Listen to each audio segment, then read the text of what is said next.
Welcome to Dead Man Talking. Tonight's story is another fantastically written story from the fantastic J.M. novels. I covered a story about a week or so ago from himself, and it was The Catacombs. Very, very chilling, dark, and an interesting story that consumed me, and I'm sure a lot of you as you listen to it. J.M. seems to have a natural talent for painting a picture with words so wonderfully and scarily at the same time. Without further ado though, guys, please do like, share and comment, and don't forget to hashtag Team Fear. And without further ado, let's get into tonight's story, entitled Chien De Mons. Mettons les choses au point, comprenons-nous bien. Let's get straight into that.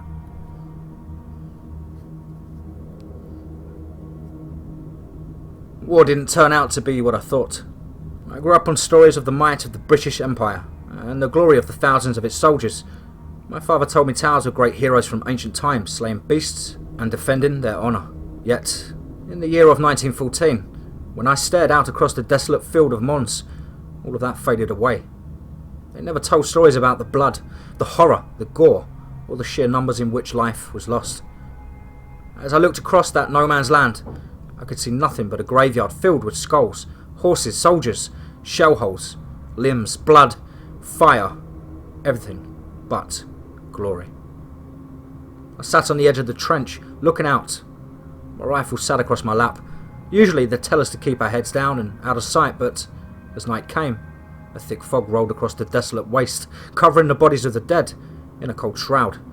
I never saw a battle before that day. I never wanted to again. I could still hear the screams of the wounded and dying.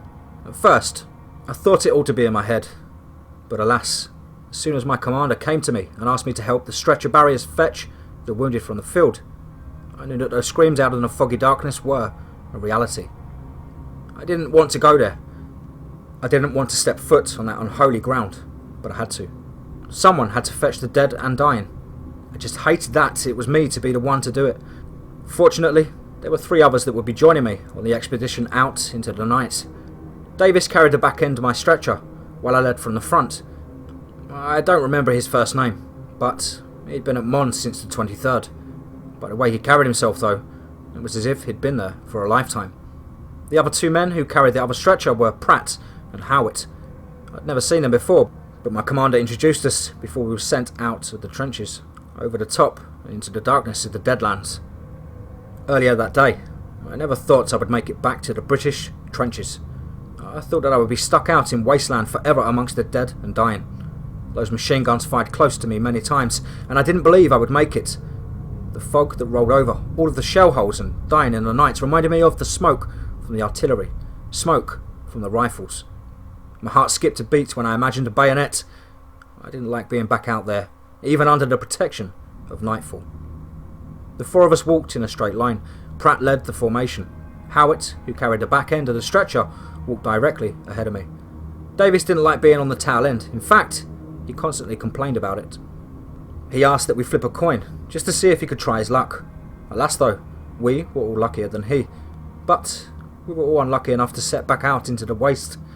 We were silent as we moved, trying to walk as quietly in the mud and muck as we could. Pratt tried to lead us around as many shell holes as he could, but we had to pass over and through a few of them. Water collected at the bottoms of each, knee-high too, where the rain from earlier that evening collected. None of us 4 looked down. We refused. Bloody limbs and rotting faces were strewn all about. A tree loomed up ahead, the only one left standing for hundreds of yards. From its branches hung bits of men, arms, legs, heads, innards. Its bark was withered. Not a leaf grew from its grimly decorated branches. The tree was death itself, and we were forced to look upon it. The crows that sat on the limbs, eating away at the hanging dead, flew off in the darkness as we passed, startled by the only life that stirred in such a place. The screams of the dead and dying echoed throughout the night, so powerful that it looked to be moving the fog itself, inward and outward as if it were breathing. Pratt stepped over a corpse right before he took a step down into a shell hole. Howitt did the same. stepping over the body without even looking down. I tried, but my eyes could not break away. Maggots consumed the flesh of the dead fellow. His face, speckled with blood and shattered steel pieces, was the feast for hundreds of the white devils. The body of the dead man was torn apart. His legs were missing, as were his arms. His chest was split down the centre, and his innards were missing. I felt what little food I had in my belly begin to climb up my throat, but I held it down. I would not show weakness in front of the veterans around me. I don't know how much further we walked before Pratt stopped our party. He led the four of us down into a deep, muddy crater that looked to be made up of at least 3 strikes from artillery pieces. A broken cart lay at the bottom of it. The wooden carriage was turned over, water halfway up the side of it. 3 dead men laid atop of it, hacked to pieces by some machine of war. They were fellow Tommies. I could tell by their uniforms. All were dead too. I felt sorry for them. Yet, Pratt led us to the other end of the crater, through the murky black waters and halfway up the steep, muddy slope. There, a soldier sat with his unlit cigarette in his right hand.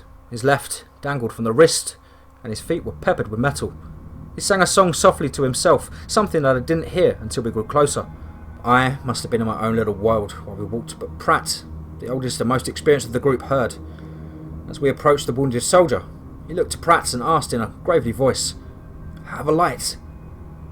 "They'll see," Pratt said, setting down his end of the stretcher. Howard set down his end as well and moved closer to the wounded man. He knelt to the soldier and began to examine his wounds. "Which of you is a doctor?" asked the wounded. "None of us," Davis chimed in. The wounded soldier nodded and adjusted his left arm, causing a halfway severed hand to slip ever so further off. He quickly rested it back onto his lap and shook his head. "We have to get out of here, soon, before he starts up again." Pratt stood over the wounded man. "What are you on about?" "The Frenchman. He won't shut the hell up. He hasn't, at least." "I don't hear any Frenchmen," Davis replied. Just as it were on some sort of cue, there came a voice from the overturned wagon at the bottom of the crater. I turned my head, seeing what it was. There, leaning up against one of the shattered sides of the carriage, sat a pale-faced man with a thinly trimmed moustache.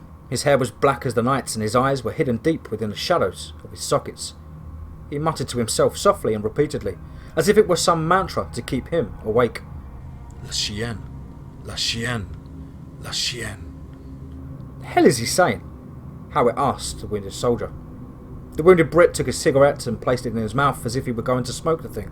He shook his head, looking to the young Howard. "Don't speak a lick of French, any of you?" "No," each of us said. "Leave him be," said the wounded. "He's been saying that since sundown, and I can't listen to it anymore." "What's he doing all the way out here?" I asked. "The French lines are miles from here." Pratt shrugged. "You two are the only living men we've seen for a while. We're taking you back." The wounded rolled his eyes and removed the cigarette from his thin, pursed lips. "I can't listen to it. Not anymore." "A little longer won't kill you," Pratt said. He turned to Davis and me. Go help him onto the other stretcher. We'll take this one and wait atop the crater. Hurry though, Jerry likes to send patrols." Davis and I took the stretcher down into the crater. We set it gently onto the muddy slope, trying to keep it out of the water. Fog seeped over the sides of the crater, flowing downwards and resting around the knee-high pool and the skeletal-looking Frenchman. He continued chanting his mantra. His breath turned into steam as he spoke, accumulating with a thick mist that floated above the water around his body. Davis moved towards him first, saying quietly, "Up we go, mates. We have to get you out of here." "Le chien, le chien, le chien." Davis looked to me. Just as he was about to grab a hold of the Frenchman, my gaze was drawn away. I watched as Pratt and Howard carried the wounded Englishman out of the crater. Howard looked back to me and gave a nod, just before disappearing over the crater. Davis said quickly, "Come on now, help me get him out." "Le chien, le chien, le chien." "Stop it with that," Davis scolded, grabbing a hold of the Frenchman's uniform. I knew the Frenchman wore bright blue tunics with red pants. The Frenchman, though, had seen so much since he'd been out in the waste that his uniform was as black as the night.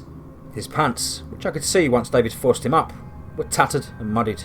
The red looked more like an ascent or like splatters of blood. The gaunt face of the Frenchman looked to me. His body dripped with the cold water of the crater. "Le chien, le chien, le chien." I moved to him, reaching out to grab his other arm. That is when I noticed that his right arm was missing. Only the ripped and tattered sleeve of a once blue uniform was all that sat. It blew ever so slightly in the light wind, revealing the mauled wound that started at the Frenchman's bicep. I lifted my hand higher, as not to offend the wounded man, and grabbed his shoulder. When I did so, he screamed loudly, as if I caused him physical harm. I said to him, "Sorry, I'm sorry, I didn't mean to hurt you." Le chien! Le chien! Le chien! "Shut up!" Davis scolded him, covering the Frenchman's mouth with his hand. "I'm not getting picked off by Jerry for some powdered blue." "What do you think he means?" I asked my companion. "Who the hell cares, mate? Just help me get him to the stretcher so we can get back to the lines." "So we can go back out?" I asked sarcastically. Davis stared at me from underneath his thin, steel helmet. His breath mixed with a thick fog that began to rise around us. He shook his head. "Just help." I did. The Frenchman didn't scream as I grabbed a hold of him again. The two of us led him to the stretcher on the bank of the small, muddy pool. He didn't want to lay down. He wanted to walk, but Davis and I really had to coerce him to do so. The Frenchman finally laid down, and when Davis pushed him and said, "Just lay down, damn you!" With the Frenchman in place, I knelt at the front of the stretcher and picked it up in unison with Davis. My back faced the Frenchman and my companion, but I knew the look on their faces when we heard it. The soft sound of speaking echoed in the distance. I knew that language. I'd heard it for the first time earlier that day. German. Davis and I didn't move. We stood, frozen in fear, as Jerry carried on a conversation in the distance. We couldn't tell how far off they were, but it was close enough for us to make out that it wasn't English. I marched slowly up the side of the crater. I tried to make as little noise as possible. When I reached the edge, I peered out into the opposite direction of where we came. I could see the vast expanse of waste before us. Nothing stirred except the rats that scurried off in the night, their bellies full of flesh and their minds full of fear of what would come. The fog raised higher, became thicker, like something I'd never seen before. I rolled my neck, forcing my helmet to tip back ever so slightly, so I could get a better look. I still could hear the German. Yet the other voice spoke another language. I could then hear another. I figured I was tired, and it was all German. I was new to the language anyway, though the thick fog, a shape moved between the shell holes. It wasn't human. I could see that much. It was an animal of some sort, but a rather large one. I figured it was some sort of wild dog or French wolf. Whatever it was, it searched frantically through the holes looking for its next meal. It looked my way when I heard Davis say softly, "Oi!"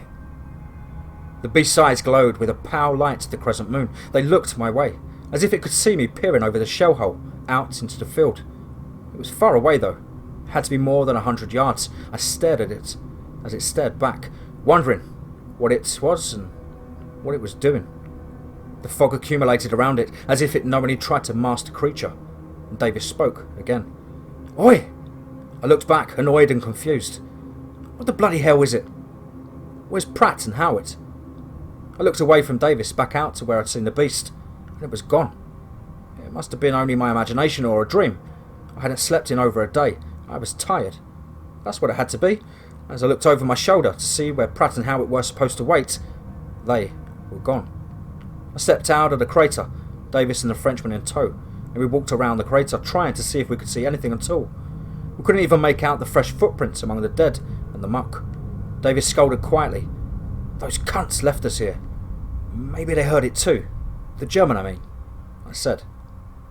"What do you mean by that? You heard something else?" "I thought so," I said. "I can't be sure." Davis shook his head, and even though much of his face was hidden under the shadow of his helmet, I could tell he raised an eyebrow to me. "What was it?" La chienne! La chienne! La chienne! The Frenchman's mantra began. Davis quickly let go of one of the stretcher handles and gave the Frenchman a swift slap on the head, then grabbed back a hold of the handle. The stretcher only wobbled for a half a second, and it was so fast and executed so well, I figured Davis must have done that 100 times to other wounded men. He said to the Frenchman, "Enough with that." As Davis continued to scold the Frenchman, my gaze was drawn back, out, into the distance where I'd seen the dog. Nothing stirred. Everything was dead silent. Not a noise could be heard. The dead no longer cried in the distance. Only the soft mantra of the Frenchman could be heard, but that soon trailed off with Davis scolding. Davis nudged the stretcher into my lower back and said, "Go on then, we should get moving." What about Pratt and Howard? Blokes left us. To hell with them, he said. With that, we began the march back to our lines. We didn't get very far before the Frenchman started chanting again. I could sympathise with the wounded Brit from the crater at that point. It began to get on my nerves as well. Davis began to scold the Frenchman again, keeping his voice low, not to bring any attention. We continued moving, over and into the shell holes and over the bodies of the dead. I felt an immense guilt, and at one point for stepping over a skull that cracked under my boot. We stopped, listening to see if we could hear anything come from it. When we didn't, we moved on, only I felt an immense guilt at one point for stepping onto a skull that cracked under my boot. We stopped, listening to see if we could hear anything come from it. When we didn't, we moved on, only with Le chien! Le chien! Le chien! to keep our minds occupied. I soon heard it again. The German. I stopped, kneeling down into the muck of a 2-foot deep dugout. 5 bodies laid in it, their backs to the air. They were a mixed bag of soldiers. I noted a picklehorb atop of the head of one of the dead. A horse laid on him, keeping his face buried in the mud. I hope that wasn't how he died. The German echoed through the air, and Davis quickly covered the Frenchman's mouth with his hand, resting the right handle of the stretcher on his knee in the process. He asked me softly, "See anything?" I looked out into the darkness.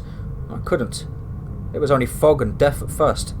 Yet slowly, as the fog began to part in an unnatural fashion, I could see it. I could see the great hound that I saw before. It was larger than I expected, larger than any dog I'd ever seen in my entire life. Its fur was black, a thick black too, as if it possessed the shadows of midnight. Its eyes glowed with a crescent shape, as if they were moons of their own. Bright they were, glowing and mesmerising. The dog's ears were pointed, perked up as if ready to attack its prey. Its mouth was shut tightly, but I could see the moonlight dance of its long fangs that hung out of its elongated snout. Behind the beast, it carried the voices. It is hard to explain, but I could hear multiple voices in multiple languages radiating from the long tail of the creature that helped sweep away the fog in its wake. I heard German, French, English, and a handful of others that I'd never heard before, and they spoke in rhyme as the beast trotted along the barren waste, heading in our direction. It hadn't spotted us, but it moved with such a haste that I feared it soon would. "Well?" Davis asked.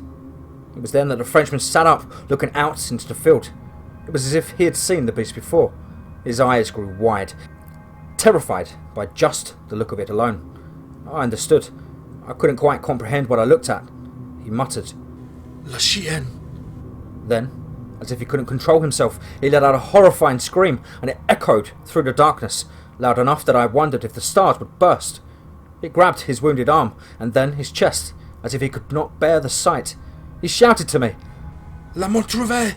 Le chien! Le chien! Davis began to beat the man, but he only made things worse. The beast had heard and continued to hear the commotion that we caused. I looked at it, and it looked at me. Those glowing eyes stared into my soul, setting it aflame. The shadows of its fur poured off, flowing from it as if it were part of the beast's hide. Its trot began to pick up as it moved ever so closer to us. I turned, looking to Davis. "We need to go!" Davis, finally breaking out of his rage, came to his senses and looked out across the wasteland. He too saw the beast, but only let out the same question. "The hell is that?" Le chien! Le chien! Le chien! We didn't waste any more time. We began to run, knocking the poor Frenchman around on the stretcher as we did so. I didn't want to look back. My hair stood on end, as if I knew the beast gained on us. I had to know if it followed. I glanced back, seeing only those eyes amongst the fog, still at a distance, but moving ever so close. I could see Davis' face clearly for the first time. Sweat rolled down his face. His eyes were wide open. His thin, gaunt, battle-worn face held so much fear. I don't think he feared this much during battle. We kept running as fast as we could. The Frenchman screamed the whole time, Le chien! Le chien! Le chien! I could hear the soft speaking of many different languages as we ran. They sounded as if they were right behind my ear, whispering softly into my panicking mind. N'en fais pas! Flinch nicht! "Do not flee!" I didn't listen to the deep, off-putting whispers. I continued to run. Davis began to scream, which felt as if the whispers were pulled away by the shriek. I shook my head, running hard and fast, clearing my mind of whatever pursued us. I did not look back. I couldn't look back. As much as I wanted to make sure that we were pulling away from the creature, I had to stare forward. I could hear the beast's paws splashing in the mud as it grew ever so closer. The fog grew so dense that I could not see that far ahead. Yet, as if it were a shadow behind a thick grey veil, the lone tree loomed in the distance, as if the fog radiated around its tall, grim branches. I wasn't sure how far away it was, but as soon as I could see that tree, I told myself that it was where I needed to go. I knew that it was close to our lines. I knew that if we could draw that beast away, our troops could shoot it. I just had to make it to the tree, I repeated to myself. Then, I would be almost home. Le chien! La chienne! La chienne! My strides grew. I tried to gain as much ground as I could. I tried to lead Davis and the Frenchman around each of the massive shell holes that surrounded us. I staggered a bit around each, trying not to topple over inside. I felt my grip of the stretcher squirm in my hand ever so slightly, causing me to look back towards Davis. He struggled, and his right foot slid into one of the shell holes. Fortunately, he could keep his balance and only slowed for a moment. My pulling of the stretcher as I ran gave enough force to drag him out for a fraction of a second as he found his footing amongst the wet, loose soil. In that small fraction of a second that I looked behind me, I could see the beast, clear as day, as it galloped towards us. The shadows trailed behind it. Those crescent eyes glowed brighter, as if its hunger for our flesh was fueling it to gain on us. Its snout snarled up, lifting those dark flaps of flesh upward, and showed the monster's gnashing fangs. A slight bark echoed from the back of its throat, but was drowned out by the soft whispers. Loin avec vous. Ik bin der Wistingler. I am the void. I ran harder. I ran faster. It wasn't fast enough. Davis could make it. I could feel the stretcher pressing into my back as he ran harder, as he ran faster than me. I feared the worst. I feared that the beast would catch us. I feared I wasn't good enough to escape. It would get us because I was too slow. Davis shouted, "Keep going! Keep running!" I could see the tree clearly. Its tall, gory branches strewn with bits of flesh and limbs. I just had to make it to the tree. I could see the bark, clawed and chewed by the battle. I could see it so clearly. Never had I thought something so grim, something so dark, would be something that I cherished. Right as I could reach out and touch the tree of the dead, I felt a pull on the stretcher, and the back end fall into the mud. One of the back handles hit a corpse, jostling the weight around, forcing me to lose my balance and sending a Frenchman flying into the mud. I fell too, losing my footing and stumbling forward. I splashed into the mud, face first, my head crashing against a loose skull, causing my forehead to gush wildly from a large wound. I put my arms out from my chest to lift myself upwards and regain my composure. As I did, I felt the mud seep in around me, as if the dead among it were trying to drag me down. Flak night, Eklap, pass not escape. I turned onto my back, crawling away. I could only see the Frenchman who struggled to sit up. He continued his chanting, as if it would save him from the fate unknown. Davis, though, I could not see. I squinted out into the foggy darkness, trying to get a glimpse of him. I scanned the area around me, but he was gone, vanished into the thin air. All of him lost, except for the thin helmet that he wore laying in the mud. I knew, though. I knew what happened. I still, nervous and terrified, had to call out for him. "Davis! Davis!" No response. "Davis!" I stood, moving away from the Frenchman. I, in a quick moment of desperation, planned to leave him. I wanted to live. I had to live. I couldn't let him slow me down. I turned my back to the Frenchman, yet, as I turned, the great beast sat before me, right underneath the dead tree. It truly was a creature of the shadows. Darkness swelled and danced around the beast. Its mouth hung open, a thick stream radiating from its gaping maw. A deep, gurgling sound echoed from the back of its throat, as if it were ready to bark. The shadows around its snout began to peel back, as if its flesh were being skinned, revealing thick, ivory wolf-like skull that sat atop the shadowy figure. Its eyes remained with those black sockets, glowing with the haze of the moon. I stepped back away from the beast, back towards the Frenchman. La chienne! La chienne! La chienne! The beast began to speak again, but I didn't listen. I covered my ears, literally pained by the words that it spoke. They felt as if they were biting and gnashing at my brain, making it feel as if it were trying to claw its way into my very soul. The Frenchman began to crawl away with his one good arm. His fingers sank into the thick muck as he tried to pull his body away from the monster. I wanted to run. I tried to run, but the beast's words held me in place. They forced my body to stand still as it inched itself closer to me. Its eyes broke away from mine, drawn to the escaping Frenchman, and I heard it say, "No, escape." The beast broke away from me, moving towards the wounded man, and in a second it was upon him, biting away at his flesh, though not eating him. It wounded and maimed him, but it did not feed, as if it were trying to cause him physical harm, but not to satisfy its unending hunger. The Frenchman screamed loudly, filling the night air with such a horrifying shriek. The beast grabbed a hold of his leg, dragging him away from the tree towards a nearby shell hole. I should have taken that chance to run. I should have kept going, yet cruelty holds a human heart, but mine was filled with nothing but pity. I pitied the Frenchman, and I was sent to save him. I needed to do that. If I didn't, Davis and the others were taken for nothing. That, in my mind, was glory. That was the last time I would ever believe in such a word. I leapt forward, grabbing a hold of my Frenchman's good arm. I dug my feet into the mud, trying to get as much weight to counter the hound. Its skeletal face glared at me, its fangs dug in tighter on the Frenchman's calf. Il m'a trouvé! The Frenchman exclaimed. I tried to fight the beast, but it was too difficult. It truly was a mighty creature and pulled the Frenchman away from me, dragging him deep into the nearby shell hole. I dove forward, trying to grab a hold of the Frenchman, yet it was no use. The beast dragged him down the slope of the hole, the Frenchman kicking up mud the whole way. The hound began to sink into the black swampy waters at the bottom. The shadows that radiated from its body swam across the surface of the pool, breaking away from its skeletal body.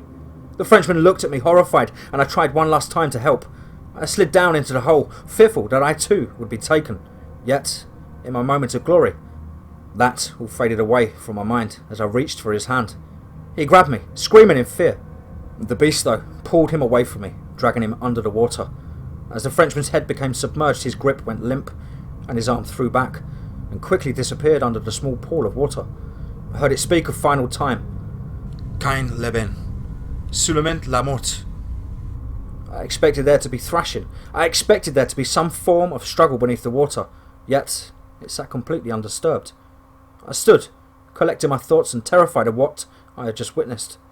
As I stared at the pool, dumbfounded and waiting for the beast to emerge, I could see a strange city. It glistened off the top of the water, as if it were a reflection. I glanced upwards, seeing if I could see it with the naked eye, but I could only see the darkness of the night. There stood 7 towers, made of some ivory material. Many buildings there were, hundreds if not thousands of them. The city was tall, expansive, and majestic in the most haunting of ways. I had never seen anything like it, never heard of such a place. Just as fast as I saw it, the image faded away, being replaced by the image of the night sky. I shuddered, waiting for the beast to emerge and take me to that city. It never did. I became so shaken by the events that I did not leave that hole for 2 days. The battle raged on in the distance, but I could not muster the courage to go. At night, I feared the beast would come out and take me. I feared he would claim me and take me to wherever he took the Frenchman and Davis. I became broken by the very thought of what it was. On the night of the second day, a group of 6 men stumbled upon me. They said they recognised me, but I could not recollect any of them. They asked me what happened to Davis. I did not respond. They asked me what happened to Pratt and Howitt. I couldn't tell them. As they sat there stretchered down, looking around nervously in the night, fearful of what monsters lurked out in the darkness, they kept asking me questions, pressing for details that I wouldn't give them. I watched as one of them peered out of the shell hole. He tipped his helmet back, saying, "There's something out there." The others looked fearful, nervous of some German patrol, but they did not know what else stalked the fields of Mons. The one closest to me asked, "What is it?" "Le chien," I said. "Le chien, le chien, le chien."